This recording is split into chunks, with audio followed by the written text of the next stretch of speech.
A girl sees visions of her own death, but the killer turns out to be hers. After turning on the bathtub and pouring enough bubble bath, the pretty girl is immersed in the water of her thoughts. A handsome man comes to visit her. Duvushka, as enchanted Shradudu, approaches him and unwinds in his embrace, but it is only her fantasy. In the society Zhang works as a credit agent, she refuses her client and there is a scandal. In the evening at practice, Zhang discusses her suitors with her friend. Zhang attends a self-defense course. The class begins with a warm-up, but her thoughts take her to a romantic date where a man begins to strangle her. After coming to her senses, she and the group practice hand strikes. When Zhang wakes up, she goes about her business, but suddenly her peace is disturbed by an annoying suitor. She receives an anonymous threatening phone call and the TV shows a story about a maniac. Zhang arrives at the scene of the attack and remembers her fantasy.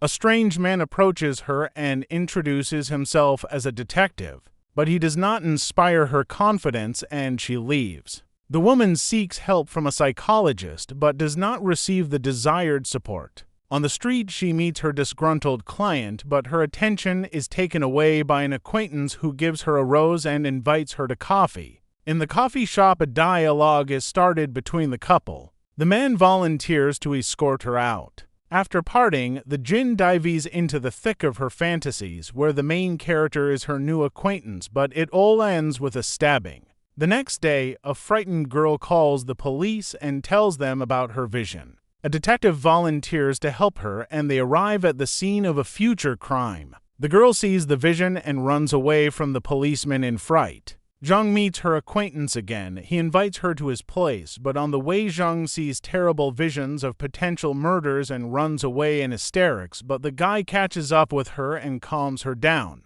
Jin relaxes in the man's arms and wants to make love, to which the guy gives her permission.